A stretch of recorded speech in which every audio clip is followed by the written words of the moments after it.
আসসালামু আলাইকুম। প্রিয় দর্শক, আপনাদেরকে যদি আমি জিজ্ঞাসা করি যে চন্দন কুমার ধরকে চেনেন, আমার ধারণা আপনাদের অনেকে চিনবেন না। চন্দন কুমার ধর আমাদের কাছে কোনো গুরুত্বপূর্ণ নাম নয়। কিন্তু যদি আমি একটু ঘুরিয়ে বলি যে চিন্ময় কৃষ্ণ দাসকে চেনেন, তাহলে কিন্তু গত দুদিন ধরে যারা বিভিন্ন পত্রপত্রিকা নিউজ পড়েন অথবা দেখেন টেলিভিশন নিউজ, তারা জানবেন যে চিন্ময় কৃষ্ণ দাস একজন গুরুত্বপূর্ণ ব্যক্তি। গুরুত্বপূর্ণ ব্যক্তি এই কারণে তাকে কেন্দ্র করে এখন এদেশে নানা ধরনের আলোচনার সমালোচনার ডালপালা গজাচ্ছে, নানাজন নানা কথা বলছেন এবং খুদ ভারত তাকে কেন্দ্র করে একটা বিবৃতিও দিয়েছেন। কেন এত সব ঘটনা ঘটলো এবং এই ঘটনাগুলো কি জরুরি ছিল? এটা নিয়ে আমি আজকে দু একটা কথা আপনাদের সঙ্গে জাস্ট শেয়ার করতে চাই যে আমার মনে কি চলছে, আমি এগুলো নিয়ে কী ভাবছি, এগুলো আপনাদের সঙ্গে একটু শেয়ার করব। আপনারা ভাববেন, আপনাদেরও নিজস্ব নিশ্চয়ই মতামত আছে, সেগুলো আপনারা শেয়ার করলে আমরা এটা নিয়ে পরে আলোচনাও করতে পারবো। বিষয়টা কি, উনি একজন হিন্দু ধর্মনেতা, ধর্মগুরু বলা যায় ওনাকে, বাংলাদেশের একজন হিন্দু ধর্মগুরু, সম্মিলিত সনাতন জাগরণ জোটের মুখপাত্র উনি, এবং তাছাড়া পুণ্ডরিক ধামের অধ্যক্ষ। এই দুটো হল ওনার পরিচয়। উনি কিছুদিন আগে ইসকন নামে যে প্রতিষ্ঠান আছে, সেই ইসকনের উনি একজন গুরুত্বপূর্ণ নেতা ছিলেন, কিন্তু ইসকন তাকে বহিষ্কার করেছে তার কর্মকাণ্ডের কারণে। কী কী কারণে সেটা আরও অনেক কাহিনী, অত কাহিনীতে যাচ্ছি না। এই চিন্ময় সাহেবকে নিয়ে বড় ঘটনাটা যেটা ঘটলো, আলোচনা যেটা ঘটেছে, সেটা সোমবার দিন উনি যখন ঢাকা থেকে চট্টগ্রাম যাচ্ছিলেন বিমানে করে, তখন এয়ারপোর্টে ওনাকে আটক করা হয়। আটক করা হয় কেন? ওনার বিরুদ্ধে একটা রাষ্ট্রবিরোধী মামলা আছে, সেই মামলার কথা বলি। এখন এই রাষ্ট্রবিরোধী মামলাটা কী, সে প্রসঙ্গে আমি একটু পরে আসছি। রাষ্ট্রবিরোধী মামলার কারণে আটক করা হয় না, আটক করে মঙ্গলবার দিন ওনাকে চট্টগ্রামে আদালতে ওঠানো হয়। আদালতের বিচারক ওনার জামিন চাওয়া হয়, ওনার জামিন নামঞ্জুর করে ওনাকে জেলে পাঠিয়ে দেন। যখন ওনাকে জেলে পাঠিয়ে দেওয়ার রায় দেন, তখন যখন ওনাকে প্রিজন ভ্যানে করে জেলের দিকে নিয়ে যাওয়া হচ্ছিল, তখন সামনে ওখানে ওনার ভক্ত, ওনার অনুসারী অথবা অনেকেই কারা ছিল, সবাই তো নিজের নাম টাম ওখানে বলে দেয়নি, তো প্রচুর লোক এটা নিয়ে নানা রকম হট্টগোল হয়, বাধা দেওয়ার চেষ্টা করে, মারামারি হয়, এবং এই মারামারির এক পর্যায়ে আদালত প্রাঙ্গণে ওখানে একজন আইনজীবীকে কুপিয়ে হত্যাও করা হয়। মজার ব্যাপার হলো যে এই চিন্ময় কৃষ্ণ দাসের আটকের বিষয়ে ভারতের হস্তক্ষেপ চেয়ে আমাদের দেশের একটা প্রতিষ্ঠান বিবৃতি দিয়েছে। আসলে আমাদের দেশের না, ওই দেশের শাখা আমাদের এখানে আছে, ইন্টারন্যাশনাল এটা প্রতিষ্ঠানটা, তার নাম হলো international society for Krishna consciousness. এই হলো প্রতিষ্ঠানটার নাম। নামটা শুনে আপনারা একটু অবাক হচ্ছে, এত বড় নাম, এটা কি? বাট এই প্রতিষ্ঠানটাকে আপনারা সবাই চিনেন, কারণ এই যে নামটা বললাম, international society for Krishna consciousness, এর সংক্ষিপ্ত নাম হলো ইসকন। এই ইসকন কিন্তু ভারতের হস্তক্ষেপ চেয়ে একটা বিবৃতি দিয়েছে, এবং সেখানে ইসকন কি বলেছে? তারা বলেছে যে বাংলাদেশে ইসকনের গুরুত্বপূর্ণ নেতা এই চিন্ময় কৃষ্ণ দাস, তাকে অবিলম্বে মুক্তি দেওয়ার আহ্বান জানিয়েছে। মজার ব্যাপার হলো, এই তারা বিবৃতি দিয়েছে যখন, মানে সোমবার, এর আগে এই মাসের নভেম্বর মাসের 8 তারিখে তারা কিন্তু একটা সংবাদ সম্মেলন করে, ইসকন একটা সংবাদ সম্মেলন করে চিন্ময় কৃষ্ণ দাসকে ইসকনের যাবতীয় কার্যক্রম থেকে অব্যাহতি দিয়েছিল। মানে যাকে তারা অব্যাহতি দিয়েছিল, তার জন্য এখন তারা ভারতকে হস্তক্ষেপ করার জন্য আহ্বান জানাচ্ছে, এবং তারা ভারতকে বলতেছে যে সেই লোকটা হলো আমাদের গুরুত্বপূর্ণ নেতা। ভাবুন, এগুলো কি? এটা কি রাজনীতি, নাকি একটা সমস্যা, একটা সংকটকে ছড়িয়ে দেওয়ার একটা প্রবণতা অথবা ছড়িয়ে দেওয়ার একটা প্রচেষ্টা? এটাকে আপনি কিভাবে নেবেন? মজার ব্যাপার হলো, এই ইসকনের যে আহ্বান, এই আহ্বানে কিনা জানি না, ভারত কিন্তু সাড়া দিয়েছে। ভারত তাদের মন্ত্রণালয়ের ওয়েবসাইটে, তাদের যে পররাষ্ট্র মন্ত্রণালয়, তার ওয়েবসাইটে একটা বিজ্ঞপ্তি প্রকাশ করেছে, এবং সেই বিজ্ঞপ্তিতে তারা কিন্তু নানা রকম কথা বলেছে, এবং সেখানে তারা বলেছে যে বাংলাদেশে যে সংখ্যালঘুদের উপর যে অব্যাহতভাবে বিভিন্ন রকম হামলা হচ্ছে, মন্দির ভাঙচুর করা হচ্ছে, মূর্তি চুরি করা হচ্ছে, এই সমস্ত ঘটনার যারা নাকি মূল হোতা তাদেরকে ধরাছোঁয়ার বাইরে তারা রয়ে যাচ্ছে, তাদের কিছু করা হচ্ছে না।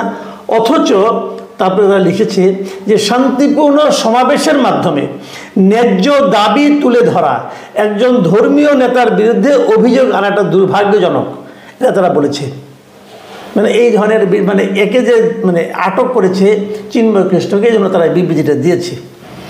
এখন দেখুন এই যে বিবৃতিটা ভারত দিল, এই বিবৃতিটাকে আপনি কীভাবে দেখছেন? আমাদের দেশের মধ্যে একজন হিন্দু ধর্মাবলম্বী লোককে, যার বিরুদ্ধে নাকি রাষ্ট্রদ্রোহিতার মামলা আছে, সেই মামলা নিয়ে আমরা পরে আলোচনা করছি, সেই মামলার জন্য কাউকে যদি আটক করা হয় তার জন্য ভারতকে বিবৃতি দিতে হচ্ছে কেন? আমাদের দেশের হিন্দুরা আক্রান্ত হচ্ছে এই মর্মে তারা যে অভিযোগটা করছে, সেই অভিযোগটা সত্য কি মিথ্যা এটা যাচাই করলেই তো হয়। আমাদের প্রধান উপদেষ্টা তো বলেছে যে আপনাদের সাংবাদিকদের পাঠান, আপনারা যাচাই করে দেখুন, যাচাই করে দেখলেই তো হয়। কে কি বলছে তার উপর নির্ভর করে এই যে অভিযোগের পর অভিযোগ করা হচ্ছে, এটা কেন? আমার না মাঝে মাঝে খুব জানতে ইচ্ছা করে যে আমাদের হিন্দু সম্প্রদায়ের যদি কোনো সমস্যা হয়ে থাকে তার জন্য ভারত যে উদ্বেগ প্রকাশ করে, এটা কেন? ভারত কি একটা হিন্দু রাষ্ট্র? আমার জানতে খুব ইচ্ছা করে, ওটা কিন্তু হিন্দু রাষ্ট্র না, তারা একটা ধর্মনিরপেক্ষ রাষ্ট্র। যে ভারত যদি নিজেকে ধর্মনিরপেক্ষ মনে করে তাহলে আমাদের দেশে যদি যে কোনো মানুষের উপর যদি কোনো ধরনের নির্যাতন চলে তার তো সেই জন্যই বিবৃতি দেওয়া উচিত। আচ্ছা ভাবেন তো, একটা কথা আমি তর্কের খাতিরে বলছি না, আপনাদের কথা মনে করে দিচ্ছি, পুরো জুলাই মাস আমাদের দেশের সাধারণ মানুষ আন্দোলন করেছে একটা স্বৈরাচারী শাসকের বিরুদ্ধে, করে নাই? করেছে। সেই সময়ে প্রায় 2000 মানুষ নিহত হয়েছে, নিরীহ মানুষ নিহত হয়েছে, শিশু নিহত হয়েছে, জানলা বন্ধ করতে গিয়ে শিশু মাথায় গুলি খেয়ে মারা গেছে। এই যে এত ঘটনা ঘটেছে, মানবাধিকার বিরোধী ঘটনা ঘটেছে, এই সমস্ত কোনো ঘটনায় ভারতকে রাষ্ট্রীয়ভাবে অথবা তাদের পররাষ্ট্র মন্ত্রণালয় কখনো কোনো ধরনের প্রতিবাদ অথবা উদ্বেগ প্রকাশ করে বিবৃতি দিয়েছে? আপনি মনে করতে পারেন? সেই 2000 লোকের জীবন না? তখন তারা কি বলেছে? এগুলি বাংলাদেশের অভ্যন্তরীণ ঘটনা। এখনো বাংলাদেশ কিন্তু বলছে যে চিন্ময় দাসকে গ্রেপ্তার করা হয়েছে, সেটা ঠিক কি বেঠিক সে আলোচনা আমরা করি পরে।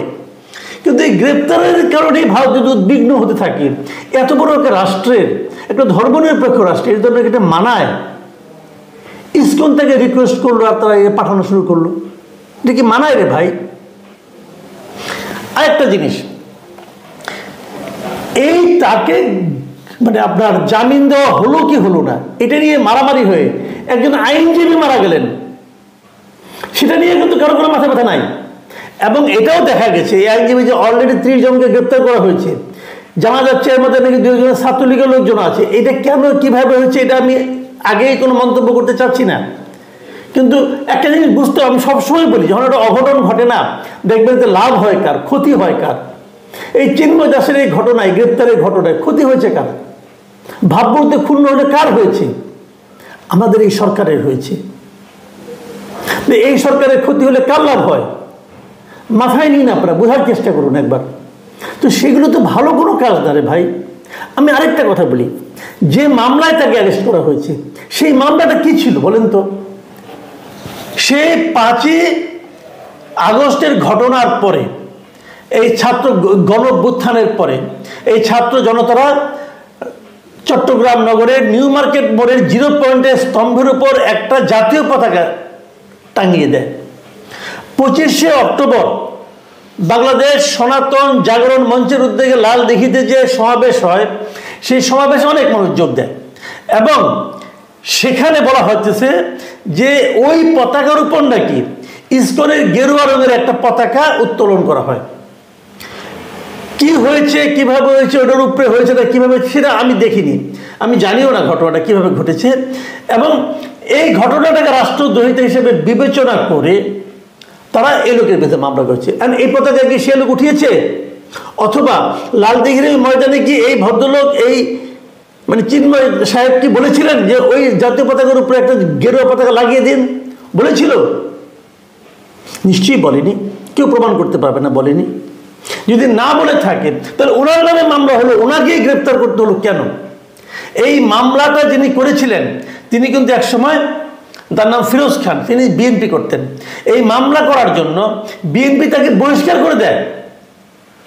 এই মামলা তুমি কেন করলা? একটা সাম্প্রদায়িক সমস্যা হতে পারে।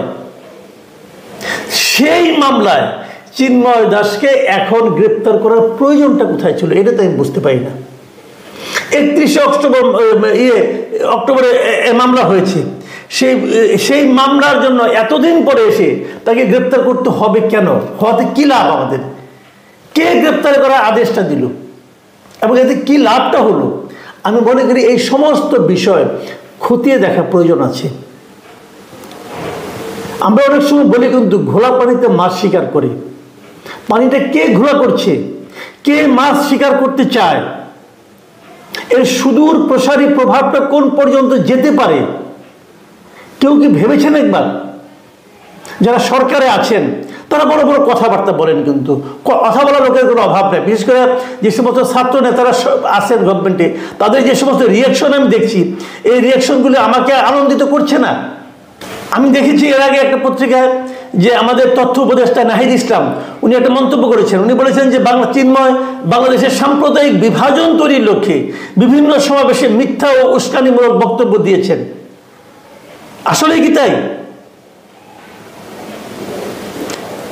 যখন একজন উপদেষ্টা কিছু একটা বলেন তাহলে কিন্তু খুব সতর্কতার সঙ্গে বলা উচিত যে তার এই বলার কি আফটার ইফেক্ট হতে পারে। এবং আরেকজন উপদেষ্টা আমাদের মিস্টার আসিফ, উনি কি বললেন?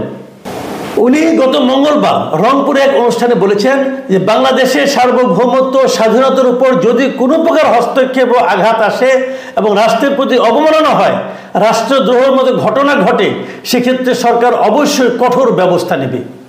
এবং তারপর সে বলছেন যদি রাষ্ট্রদ্রোহের মতো ঘটনায় যুক্ত থাকে সে যেই হোক, যত বড় নেতাই হোক, তাকে কোনো প্রকার ছাড় দেওয়া হবে না। এই যে কথাগুলো, এই কথাগুলো কি কোনো প্রয়োজন আছে এই মুহূর্তে? এগুলি বলার মাধ্যমে সমস্যা কি আমাদের মিটবে নাকি বাড়বে? আমি কিন্তু বুঝতে পারি না। আমি সংশ্লিষ্ট সবাইকে বলবো, ভাই যে ঘটনাটা এখন দেখছেন আপনারা, এটাই ঘটনা না, এর পেছনে আরো ঘটনা থাকতে পারে, অথবা এই ঘটনাকে কেন্দ্র করে আরো কিছু ঘটার অজুহাত কেউ কেউ কিন্তু খুঁজতে পারে। প্লিজ একটু সতর্ক হন, দেশটাকে আরো বেশি ঝামেলার মধ্যে ঢুকিয়ে দিয়ে না। এমনি অনেক ঝামেলা আছে ভাই। প্রিয় দর্শক, আমি আজ আর কিছু বলছি না, এতটুকুই থাকলো। আশা করি আপনারাও বুঝতে পারছেন। ভালো থাকবেন।